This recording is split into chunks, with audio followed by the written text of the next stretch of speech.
Jadi kita mau melihat kita ini ada di mana. Nomor satu, dia orang Kristen tetapi tidak beriman. Nomor dua,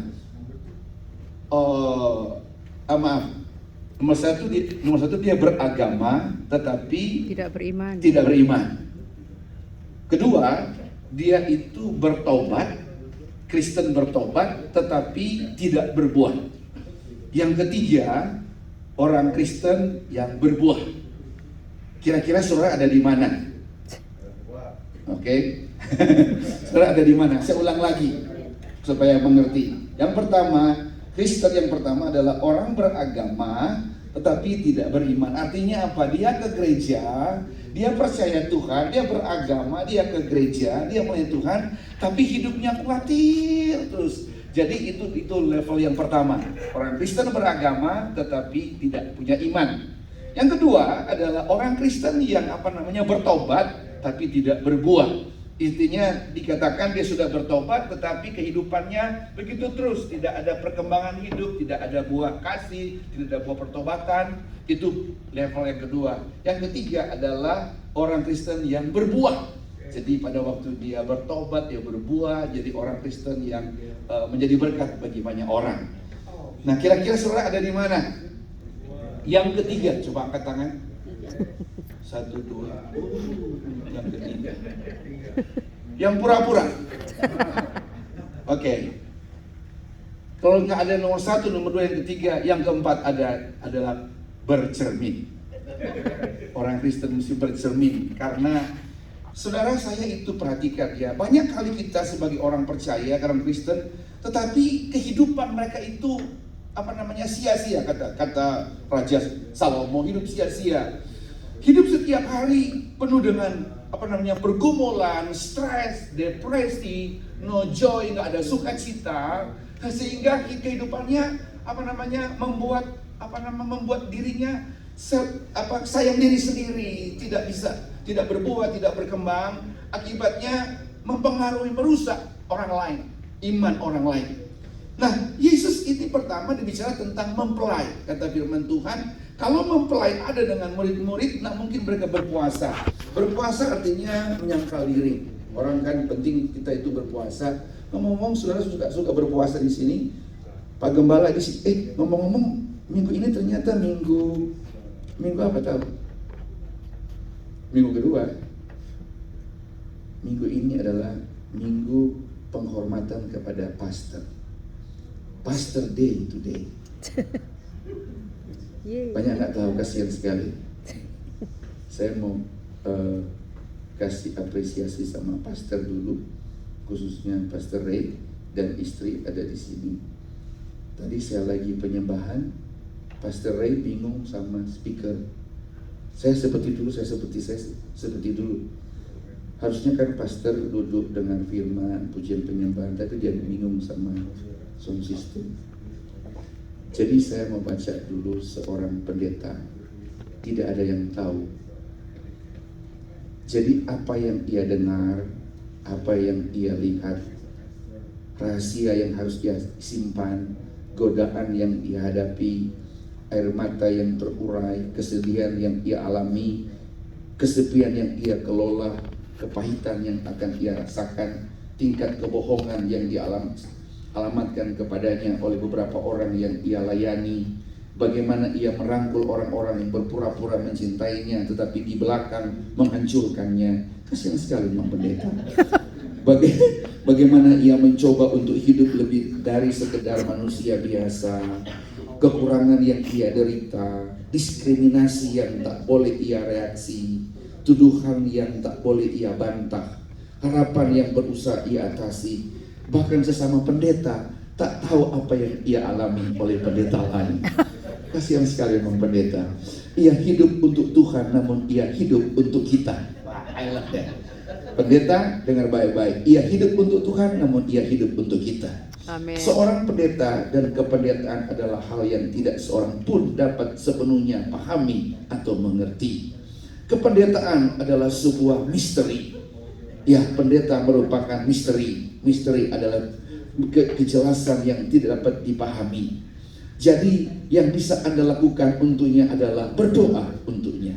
Boleh katakan amin? Amin. Doa untuk pendeta. Tak ada hari yang boleh kita lewatkan tanpa dukungan untuknya. Doakan dia baik-baik saja dan berusahalah untuk memahaminya, setidaknya buat dia bahagia. Karena pendeta yang tidak bahagia adalah bencana bagi gereja Tuhan.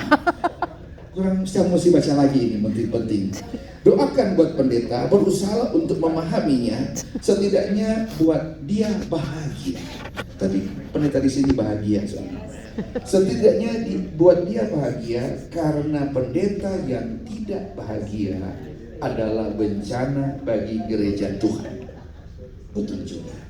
Hormati pendetamu, doakan pendetamu, dukung pendetamu, rayakan pendetamu, berhentilah menghakimi pendeta karena apa yang engkau dengar atau lihat.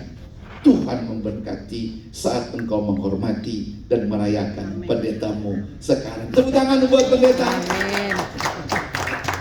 Happy Pastor buat Pak Ray, ya. Happy Pas, selamat bahagia. Saudara yang dikasihi Tuhan, memang jadi pendeta itu serba salah. Ya, serba salah. Kalau saya pakai jas baru, pakai dasi baru, dibilang berpuluhan jemaat. Serba salah. Kalau pendeta gemuk, dibilang kurang puasa. Pendeta kurus, kurang diberkati. Jadi serba salah pendeta. Tapi nggak apa-apalah. Tadi sudah kita baca bahwa pendeta itu hidup untuk Tuhan. Jadi kita harus berdoa untuk pendeta. Nah, saudara, saya mulai dengan firman Tuhan, di mana firman Allah berkata, Yesus bilang begini, kalau kamu itu bersama mempelai itu punya pakaian yang bagus. Jadi Tuhan sedang bicara kepada kita sebagai orang Kristen, bagaimana kita itu sebagai orang percaya, dikatakan baju yang baru tidak bisa pakai dengan baju yang tua.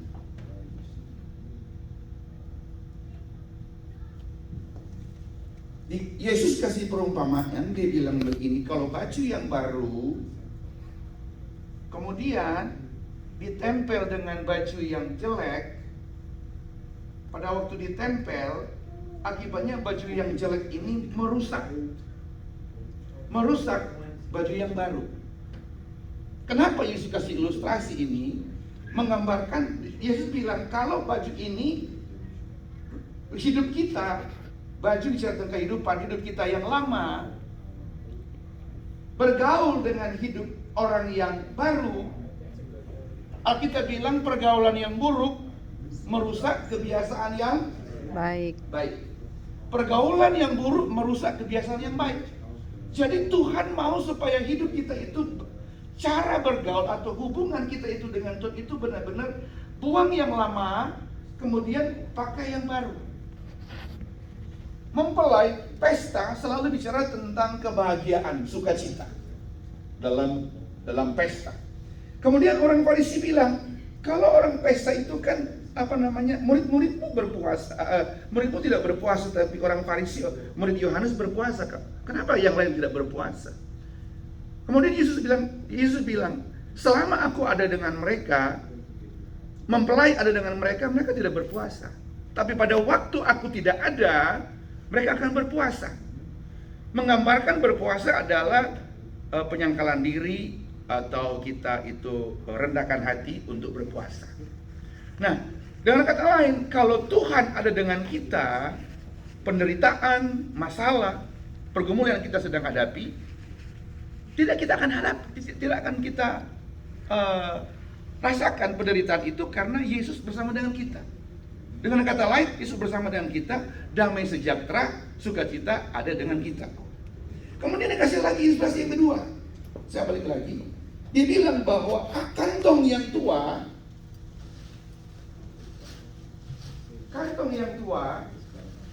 pada zaman itu tidak ada botol untuk simpan anggur.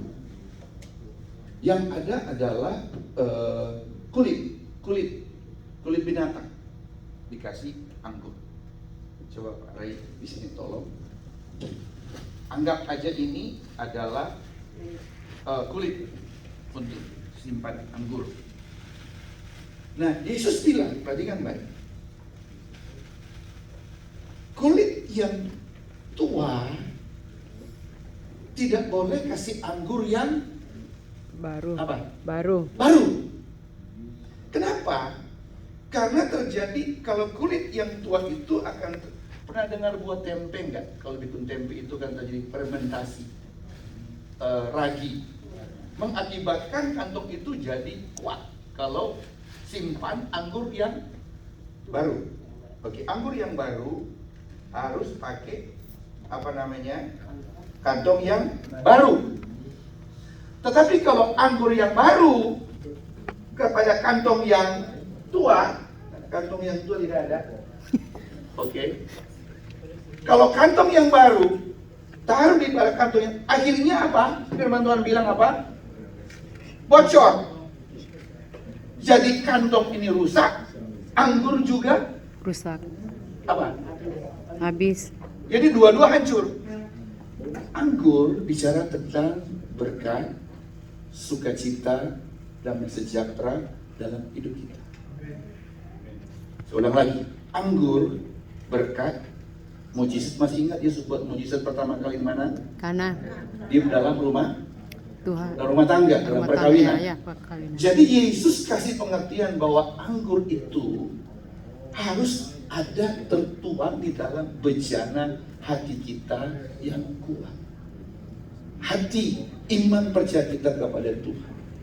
Kalau misalnya bejana ini rusak, percuma you berdoa, you baca firman, you kelihatan rohani, bocor.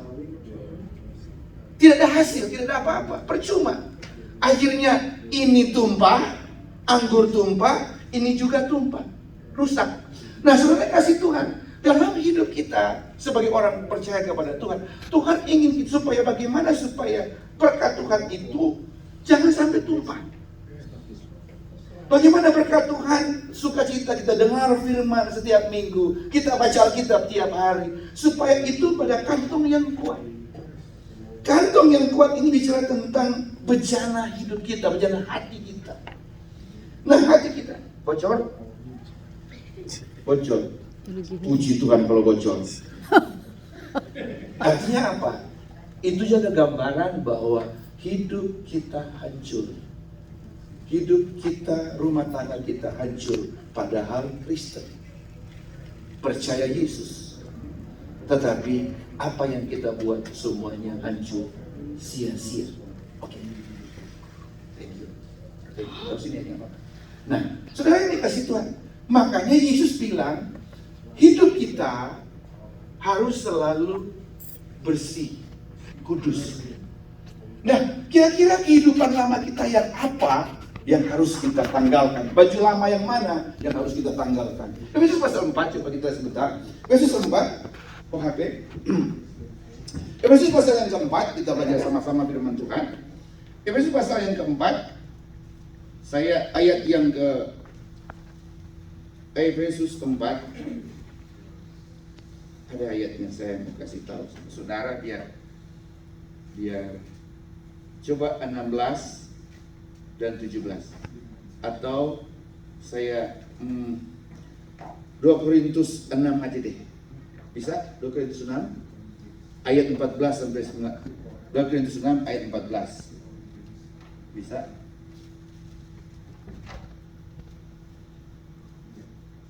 Ketemu ayatnya? 2 Korintus 6 ayat 14. 2 Korintus 6 ayat 14, kita baca sama-sama firman Tuhan biar semua kita diberkati Tuhan. 2 Korintus pasal yang ke-6. Sudah bisa semua? Ayat 14. 1, 2, 3. Janganlah kamu merupakan pasangan yang tidak seimbang dengan orang-orang yang tidak percaya. Sebab persamaan apakah yang terdapat antara kebenaran dan kedurhakaan? Atau bagaimanakah terang dapat bersatu dengan gelap? Persamaan apakah yang terdapat antara Kristus dan Belial? Apakah bagian bersama orang percaya dengan orang tak percaya? Apakah hubungan bait Allah dengan berhala? Karena kita adalah bait dari Allah yang hidup menurut firman Allah ini.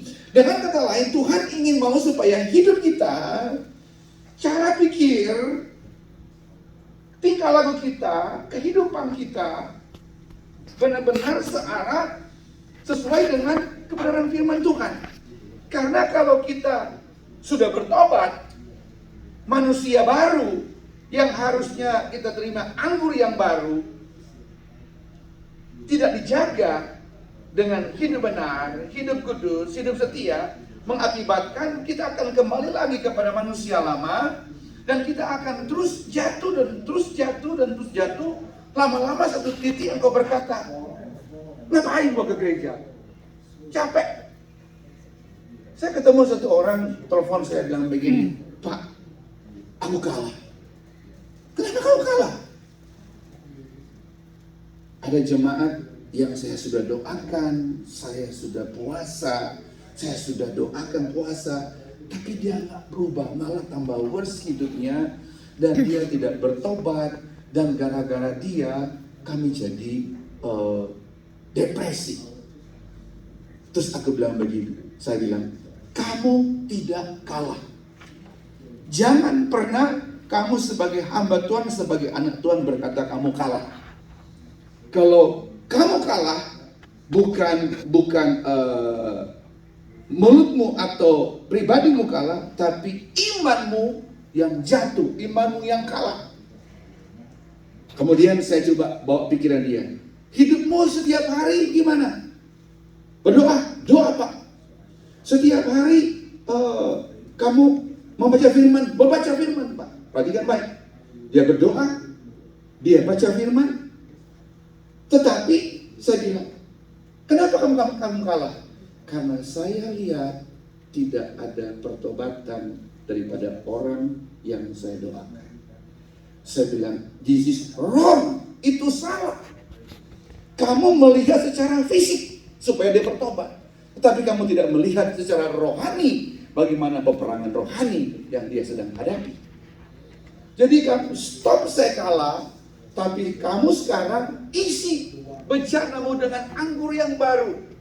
Caranya bagaimana mengisi anggur yang baru? Bukan hanya engkau datang, bukan hanya engkau baca firman berdoa, tapi datangi dia, dan kamu perkatakan firman kepadanya. Bagaimana perkatakan firman? Filipi 4 ayat 8, coba bisa OHB.